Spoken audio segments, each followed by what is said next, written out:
Welcome to the Through These Gates podcast, the most rational Nebraska football show on the internet. I'm your host, as always, Caleb Salvatore, and wow. What a week it's been. Before we get started, be sure to follow my socials at Caleb Isn't Funny on Twitter and Instagram, Caleb Salvatore Comedy on TikTok. Subscribe to this channel, like the video, turn your notifications on, drop a comment because it helps with the algorithm. You can also subscribe to my personal channel at Caleb Salvatore. Follow my show that's based on outlawstreamers.com. It's also on Spotify, Spreaker, iHeartRadio, and Rumble. Not YouTube. Not allowed on here anymore. It's all good. It's all good. What a week. I purposely waited a day. I wanted to let the gun smoke settle. It was a big week, It's not everyone's crazy about it, but let's before we get into that, let's do something that's maybe not so controversial. Let's hit that first and kind of ease our way into it. Lube it up a little bit, you know what I mean? Nebraska beat Iowa for the first time since, I don't know. I don't even know if I was old enough to buy a beer the last time. No, I wasn't. I was not old enough to buy a beer the last time Nebraska beat Iowa. Holy shit. It's been a long time, man. Mickey Joseph and crew managed to do in the span of 9 games what Scott Frost couldn't do in 5 years, which was beat Iowa. Almost fell apart. Like, I saw it coming. When Nebraska fumbled that ball, I was like, it's over. Yes, we're up by 2 scores, but I have seen this movie so many times, I know it's over. And then it wasn't, and they won. And it was a nice little... I still don't think Mickey Joseph deserves the head coaching job. Didn't think I saw enough from him. You can disagree. Let me know in the comments why you disagree. But I don't think I saw enough from Mickey to justify giving him the head coaching job. With that said, it's a great way to end the season. Leaves you feeling a little good. Something to look forward to. They beat Iowa. It sucks Palmer ain't coming back, but they did it. They beat Iowa. We beat our bitter rival that we got over a hump we haven't been able to get over in like 7 years. Enjoy it. Just enjoy the win for a little bit. I do wish that they would have waited maybe until next weekend to make the announcement. It just, I don't know. Let people get over the excitement. Let that die down, because I think you've got a lot of people irrationally saying Mickey Joseph should be the head coach, and we'll get into that later. But I just, it doesn't make much sense, and you gave those people a little bit of an argument. Again, I still think that they made the right decision not giving the job to Mickey Joseph. I've seen a lot of stuff. First off, when you're a head coach, when you're an interim head coach, you have to prove yourself. You have to do something that sticks out. Like, you have to clearly demonstrate that what the previous guy was doing was wrong, and you have the exact formula to fix it. And Mickey Joseph didn't do that. There were a few games where they looked better. Yes, I get they beat Iowa, but a lot of it was same shit, different day. Purdue, Illinois, Minnesota, Wisconsin. I mean, they got blown out by Oklahoma and Michigan. Don't even count that. We're not even going to talk about that. But, I mean, 4 of their 6 losses was the same stuff we've seen, blowing double-digit leads. Can't close when it's close. You guys just making dumb mistakes. And the fact that kept happening shows it went deeper than just Scott Frost. Yes, he was the head of the snake. It was important to cut it off. But Mickey Joseph did not have the solutions, and it was very evident.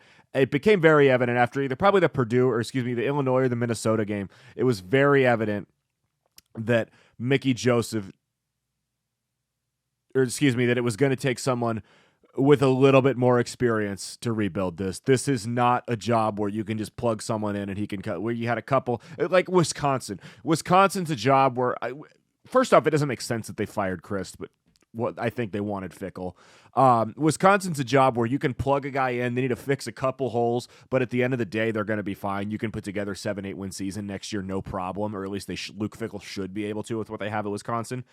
Nebraska's not. Nebraska's a full rebuild, and I get that NIL and the transfer portal and all that has made it a little bit different. It's easier to rebuild a lot quicker than it was 3-4 years ago when Matt Rhule was doing it at Baylor. But Nebraska's a full rebuild job still, and Mickey Joseph, I don't think, had the skill set to navigate that yet. Whether he's good, it's Monday at 8:45. We're recording this. Whether he's going to be the guy or not, I don't know. It remains to be seen. Whether he's going to be on the staff, it remains to be seen. I think there's a good I don't think they were saying Arizona State, Colorado. Those teams weren't going to hire him. He'd have to get like a Tulsa, somewhere like that, which I heard is interested in him. Maybe go FCS for a little bit. Like he would have to go somewhere like that and prove himself before I could see him working out as a head coach. Or before anyone in a Power 5 conference is going to give him a shot as a head coach. It's not going to happen. It's a feel-good story. He did a fine job making sure the wheels didn't fall off. I mean, it could have been very easy. The team very easily could have just said, all right, fuck it, and lost every game. They could have been a 1-11 team. They could have. I mean, if they're very easily could have. Joseph could have just let them throw their arms up, and they got blown out 62-0 every week. They choked against Rutgers. They choked against Indiana. They choked against Iowa. They almost choked against Iowa and Rutgers, but they didn't. Mickey Joseph, they cranked out. They grinded out a couple wins. It was nice to see that. It was refreshing to see a coach that gave a shit and players that gave a shit because attitude reflects leadership, right? Their coach, again, flawed coach. Wasn't perfect. There were some kinks to his game that I feel he needs to work out, and maybe coaching at a group of 5 school would be good for him. But their coach gave a shit for the first time and fought. That's the first time a lot of these guys have had a coach who's given a shit since they got here. And it showed in their play. They were hyped. They were the most hyped up I've seen them since Frost got there. That week 1 game against Colorado, or week 2 game against Colorado. Remember that game? Even that game was so weird. You walked away, even though they lost, you walked away from that game thinking, man, the future's bright. Like they looked like they gave a shit. The team was more into it. The fans were more into it. We had this new hot offense. No one could stop. It was unstoppable. UCF and Oregon. They beat us, but we lost our stud freshman quarterback. Wait till we get Martinez back. And none of us ever could have envisioned it going the way it did. But it did, and it's time to move on. Bygones be bygones. Golden T be golden T. You know, that whole thing. I'll do grades real quick for the Nebraska-Iowa game before we get into the meat and potatoes, which is Matt Rhule, of course. We'll do grades real quick, and then I'm not going to dwell on it too long because it's kind of a moot point. Yes, we ended Iowa's shot at the Big Ten championship. Love to see that. But, you know. Quarterbacks. Casey Thompson. 278 yards, 70% completion rating, percentage, 3 touchdowns, no interceptions. How do you give Casey Thompson anything other than an A? He got sacked like I don't know how many times and still managed to put up those kind of numbers. I got to give Casey an A, man. Quarterback's an A. Running backs. Anthony Grant has regressed a lot. We'll put it that way. I'd give running backs a C- because Ramir Johnson looked like a guy who justified what I've been saying all year, which is where the fuck has Ramir Johnson been? That's what Ramir Johnson looked like. So C- for running backs. If Johnson's back next year, I definitely hope that they can utilize him a little bit more. Receivers. A. How do you give him anything other than that? Trey Palmer. Good luck in the NFL, young man. You deserve it. Kid is a stud. It'll be interesting to see who replaces him next year. Washington's come along. He looks a lot better than he did at the beginning of the year. So maybe it'll be, I don't know, man. That's a lot of production they've had to replace 2 years in a row at receiver. Between 3 years in a row, really. Robinson, Samari Toure, Trey Palmer, all gone after being the lead guy at receiver 3 years in a row. That's frustrating. It's good that you had a guy that was good enough to jump up to the NFL a year early. Don't get me wrong. But that's still rough. That hurts your production. You got to find someone's going to have to fill in the production there. Tight end. C+. Tight ends really weren't a big factor in the game this week.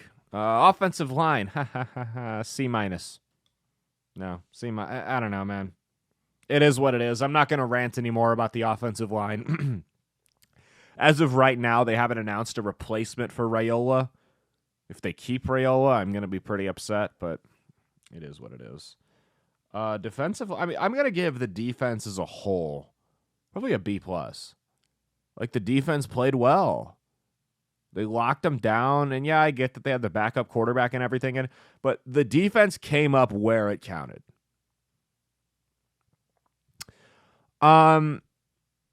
Special teams. D, man. You got a shanked missed field goal. No reason he misses that. And then Buschini, what are you doing? I mean, we need to pin these guys in the end zone, and you blast it through the uprights, or you blast it through the end zone. Excuse me, we need to pin them in their own red zone, and he blasts it through the end zone. I don't know. He was down on himself, too. I'm glad that he's coming back, though. He was a solid punter this year, minus that mistake. He's been fine. Coaching, probably a B. Probably a B. I don't know. I understand why they kicked it instead of going for that 53-yard field goal there, but it almost felt like, they haven't been able to move the ball in you pretty much all game. Is 15 yards really worth it? I don't know. It is what it is. All right. Well, we're done with that. Let's get into the nitty-gritty, what we're all here for, and that's Matt Rhule, our new head coach. You're going to talk about winning the press conference. Look, I know hindsight's 20/20, and I know it sounds like I'm bashing my ex here, but go back and watch Frost's inaugural press conference, and then go watch Matt Rhule's again. Night and fucking day, man. Night and fucking day. Two completely different personalities. First off, Rhule looked like he actually wanted to be there. And I don't mean that he actually wanted to be at Nebraska, because I think Frost did want to be here. Frost did not want to be at that press conference. He looked like a kid that was like Marshawn Lynch. I'm just here so I don't get fined. That's what he looked like. Matt Rhule, at least, it looked and acted and sounded like he wanted to be there. It was a breath of fresh air. It was also, you can tell he's a lot more mature than Frost was when he took the job. I mean, Rhule, they asked him, I remember when they asked Frost, they said, how are you going to adjust your offense to the Big Ten? And he said, we want the Big Ten, or the Big Ten's going to have to adjust to us. Cocky. We all loved it. We all ate that shit up at the time. In hindsight, that was someone who was cocky, immature, and not ready for the job. Unprepared. Thought he was God's gift to football, and boy, did he come down to earth real quick. Matt Rhule, they asked him about adjusting to the Big Ten, and it was all about developing on the interior. Just the answers were more mature and professional. It makes me feel like we're in better hands now that I have a body of work to compare it to, the polar opposite, which is Scott Frost. And I get it's just the press conference. By the way, the press conference looked like someone had it rented out for a wedding reception later tonight. What the hell was up with the lighting? The words that said Huskers. With those little light bulbs that look like they got it from the original Americana burger joint up the street that just opened that charges you $18 for a fucking hamburger. That's what it looked like. I'm super hyped. It'll be interesting to compare. Especially, you're going to see Nebraska and Wisconsin, two very similar situations. Wisconsin's a little bit better of a current situation right now. I think Nebraska's got a little bit more potential. But when you balance those two things out, it kind of evens them up. So it'll be interesting to see who's more successful in the long term, Luke Fickell or Matt Rhule. Fickell got out while the getting was hot. Went to the playoff last year. The steam kind of died down. Now he's 9-3 this year. He gets out, and he got his money. He got paid. We could have had Fickell. That's what that tells me. We could have had Fickell for the money we got Rhule. They wanted Rhule. They wanted a program builder. That's exactly what he is. Also Dion at Colorado. But what I think the Fickell thing goes to show you even more is that there's power. The concept of Power 5 is a joke. It's a joke. The New World Order's coming, man. There's going to be two conferences that mean shit anymore. The SEC and the Big Ten. If the Power 5 was still a legitimate concept, Cincinnati's going to the Big 12 next year. You wouldn't have seen that 10 years ago. You wouldn't have seen a coach jump from a Big 12 school you wouldn't a mid-level Big 12 school to a mid-level Pac or Big 10 school. Like you wouldn't have seen Mike Gundy at Oklahoma State or whoever was coaching Missouri or Colorado's coach jump ship to Wisconsin or Iowa or Minnesota. You wouldn't have seen that, but now you do. And that tells you that's a sign of what's to come. 100% a sign of what's to come. It's going to, an iron sharpens iron. The Big Ten, man, is loaded with coaches. Loaded. You got Lincoln Riley coming in. You got Chip Kelly coming in at UCLA. Obviously, you got Ryan Day, Harbaugh at Michigan. Now you've got Fickle at Wisconsin, Jeff Brom at Purdue, Bielema. Even Pat Fitzgerald manages to string a good season or two together, right? Matt Rhule at Nebraska. I mean, it's a little scary. Maybe Mel Tucker can figure it out at Michigan State. I don't know, man. It's a little scary, though. The Big Ten's got some serious coaching rapport right now. It'll be fun. Like, these enjoy it. These are strategists going at it, man. Like, it's like being able to watch Sun Tzu and Alexander the Great go to war, except people don't die. Right? Maybe at Maryland they do, but, nonetheless. So, Matt Rhule, I think we made a good choice. And I'm not going crazy yet. I'm not, right. Book your tickets to the Big Ten Championship next year, even though we do have an easy schedule. We'll do another show on that later. But I think they made a good choice. It always felt during the coaching search, right after they fired Frost, I think Rhule got fired from Carolina shortly after that, but you knew it was coming. Even before the season, you knew it was coming, right? Whoever the rumors were about at the time, whether it was Urban Meyer, whether it was Deion Sanders, whether it was Lance Leipold, whether it was Chris Kleiman, right? Whether it was Luke Fickell, Dave Aranda, anybody. It didn't matter whoever the rumors were centered on, Bronco Mendenhall, whoever the rumors were centered around, there was one constant. There was one common denominator that never went away, and it was Matt Rhule. Matt Rhule was the only one that whenever they brought the guys that were the rumors were surrounding up, his name was also mentioned. I don't know about you. Let me know in the comments if you felt differently or if you agree.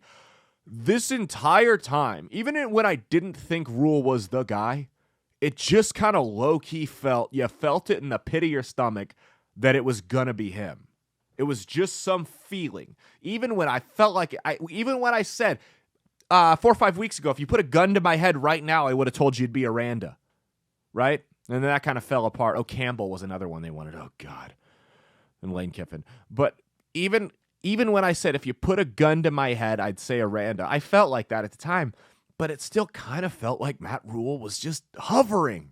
He was always around. He was always in the conversation. And that's why, again, let me know in the comments if you feel differently. That's why it just kind of felt this entire time like when they announced that it was Rhule, it was like, oh, yeah, that makes sense. I kind of figured that. I saw that coming. Like, no one was surprised. You know what I mean? So, I don't know. But you got a program builder with him. And I think he's the right guy for the job because he's focused on developing recruits, not necessarily going out and landing the big flashy guys, even though that helps, but developing recruits that fit his system, not just collecting talent, right? And he's big on the trenches. And that's, every coach, play physical, dominate the trenches, but you've seen it. They've developed NFL offensive linemen everywhere he's been, right? Legitimate pros everywhere he's been. And even if they don't pan out in the pros, then so be it. As long as they're good here, I really don't give a shit. If you want me to be completely honest, I don't care how good they do with it. I hope they do great, but I really don't care. Especially now because they can make money on the NIL thing. But you've got a guy that develops talent in the trenches, and I think that's important. And you got a program builder. And I know people see that 1-11 at Baylor. They were 7-6 the year before. What you don't realize is Art Briles stepped down right before that 7-6 season. The numbers lie, okay? Art Briles stepped down before the 7-6 season. An interim coach took over. After the year was over, they got slapped with the sanctions. They lost, 40 to 45 scholarships, right? 40 to 45 scholarship players could not compete at Baylor. Okay, that's huge for a football team.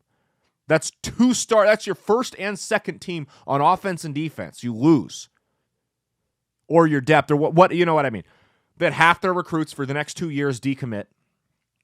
Matt Rhule not only had to come in and convince players to stay on the sinking ship, he had to convince future recruits, hey, it's okay, and their parents, hey, your kid's safe coming to Baylor under me. Like, people forget the Art Briles said, I get the Sean Oakman thing turned out to be a hoax, but there was other stuff going on. People forget what kind of shit show Matt Rhule inherited at Baylor. The only, and I mean this, I'm serious, I'm not exaggerating, the only worst situation he could have stepped into that in documented college football history would probably be the Penn State's after Paterno got fired with all that shit that was going on there. That's probably the only situation that he could have stepped into that would have been worse than what he got at Baylor, at least in the last 20 years. I mean, you can make the argument for SMU and Colorado, but at least in the 21st century, that's probably the worst situation not named Penn State that he could have walked into. And in 3 years, they were 11-1 in the regular season. That's impressive. He took over a shit show Temple team. It was the same thing. So yes, you look at the overall win-loss record, the raw numbers and percentages don't look that impressive, but you have to take it into the context of exactly what he inherited. No one would have blamed him if that team flamed out for 4 years and he just collected a paycheck and pieced and went and coached Group of Five or something like that. No one would have blamed him. But he stuck his head down, he righted the ship, and in 3 years they were competitive again. 3 years, despite the sanctions, despite the scandal, and parents, like, not just the sanctions, like I said, would you let your kid go to a school like that? It'd take a lot of convincing and a coach you really trust if you were going to let your kid go to a school like that. And he was able to go in there and do it. So yes, the record doesn't look super impressive, but you got to take it into context. And Temple was the same thing. Obviously not the scandal, but it's Temple, okay? It was a bad Temple team that he took over. And the other thing, the losses against ranked teams.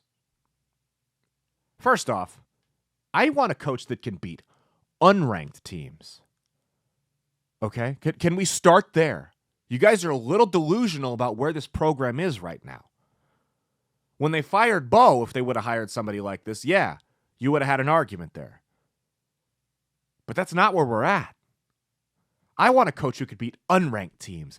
I don't want North Dakota, not North Dakota State, which shouldn't be either, but North Dakota to be a nail-biter halfway through the third quarter. Let's start there. We have to go back to the drawing board. I know everyone wants, we got to get back to the 90s, No, bro. We need to get back to 2009. Let's start there. Let's do that first.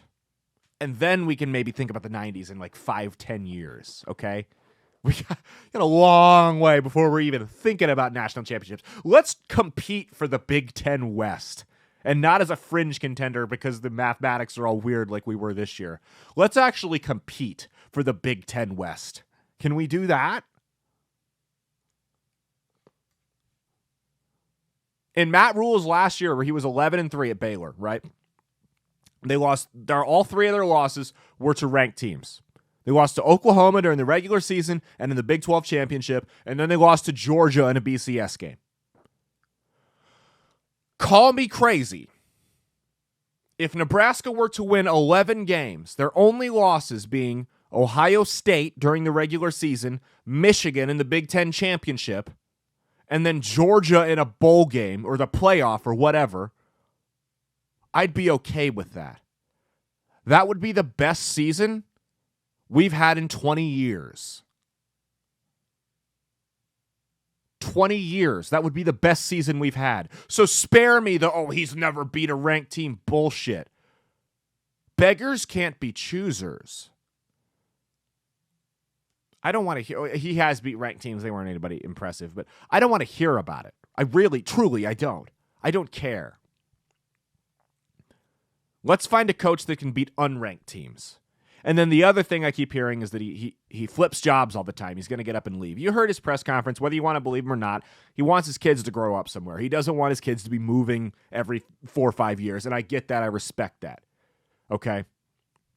and loves Lincoln, and he's got to say that. It's not like he's got to come out and say, oh, yeah, we figured this dump would do. It'd do for now. No, he's not going to say that. But it does seem like he likes it here. I believe him that he wants his kids to grow up somewhere, because who wouldn't? He does seem like a good father. I'll take him at his word for that. So who wouldn't? I mean, what you got to realize, Temple is not a permanent job. If you're a head coach, if you're a D1 college football coach, you have higher aspirations than Temple. Period. Okay? Baylor, Power 5. It's a little fringy Power 5. I mean, let's be real. But when you think Power 5, you think Ohio State, Alabama, Texas, Oklahoma, LSU, even Nebraska, Michigan, teams like that. Baylor's like, who would be a good comparison to Baylor? Arkansas. Yeah, they're in the Power 5, but like, if something better comes around, you're probably going to peace out. You know what I mean? So, he was at Baylor for 3 years. The NFL came knocking. Baylor can't pay you like in Nebraska, like in Ohio State, like in Michigan, like in Alabama, okay? But the NFL came knocking. He tried his hand there, didn't work. Plenty of college coaches have flamed out in the NFL. Nick Saban, Urban Meyer, to name a few. Steve Spurrier. Plenty of college coaches.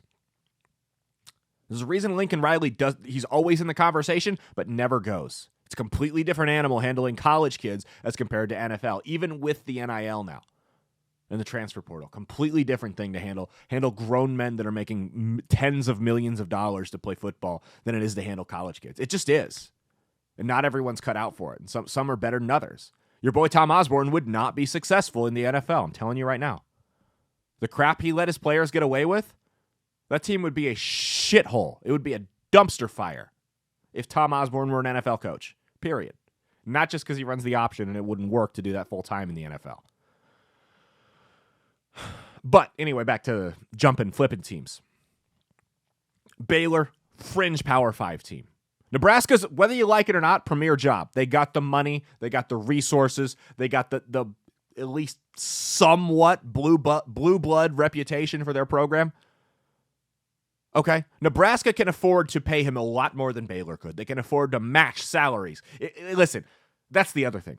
If we're in a situation where Ryan Day jumps to the NFL because he's tired of losing to Michigan and his ungrateful fuck fans, and Ohio State's like, Matt Rhule, you've been so impressive, we're going to offer you $15 million a year to jump ship and come to Ohio State. Like, what's your number? Here's a blank check. Let's do this. That's a good thing. That means he's had success here. I would love to be in a position where it was rumored that other teams were going to poach our coach because he was doing so well. I think there were like fringe rumors that they were going to do that with Pelini, but nothing ever came of it. Smart. The NFL or Ohio State or one of them. But nonetheless, we'll cross the bridge of finding a replacement if that happens. Let's win 6 games first. How about that? Let's be second to last week of the season and we're competing for the Big Ten West, and we'll worry about before we even start thinking about, what if a bigger team or the NFL wants to poach our coach. By the way, it sounds like the NFL thing went down. I don't think that's going to happen anytime soon, but I could be wrong. People learn, second stint's a little bit better, unless you're Josh McDaniels. But yeah, so I don't know. I'm not concerned about him jumping. The teams he's jumped from, again, Group of 5 team, Temple, that's nobody's ceiling or aspiration is Temple. Even Temple alumni don't want to close out their career at Temple. Baylor, it's a Power 5 school. Doesn't have the resources. It's not really a big name school. Nebraska's a completely different animal. If there's anywhere this guy's not going to jump ship from, it's Nebraska. That's it. Have some faith. It's not Mickey Joseph. Stop crying. Mickey Joseph is not the head coach. Hope he stays. Good recruiter, good guy. Players seem to love him. I hope he stays. I truly do. But he's not the head coach, and he shouldn't be. Truly, he shouldn't be. Matt Rhule is more qualified.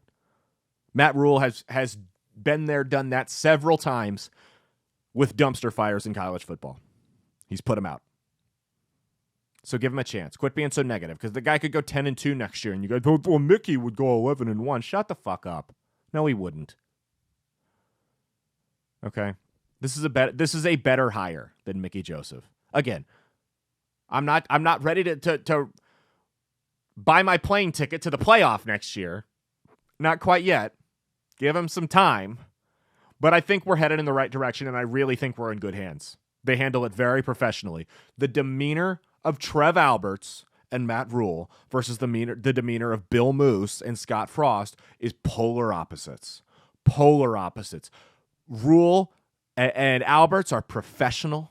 They're ready to go. They're humble, right? But they're still excited and high energy, right? Frost and Moose walked into that press conference like their shit didn't stink.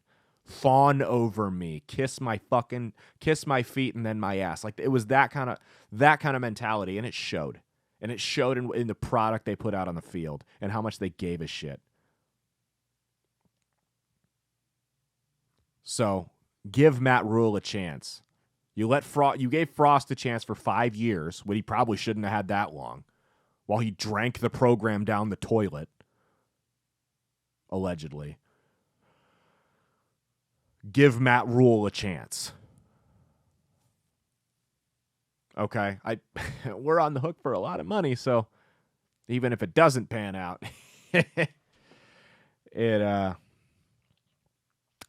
gonna have to either way. So anyway, that's been the Through These Gates podcast. Be sure to check out my show that's based on outlawstreamers.com, Rumble, Spotify, Spreaker, and iHeartRadio. Every Saturday, we drop new episodes. Follow my socials. Caleb Isn't Funny on Twitter and Instagram. Caleb Salvatore Comedy on the Chinese spyware app that is TikTok. Follow my main YouTube at Caleb Salvatore. Subscribe there. We post That's Based clips. Sometimes we do some skits, stuff along those lines. And then make sure you like and subscribe here. Turn your notifications on.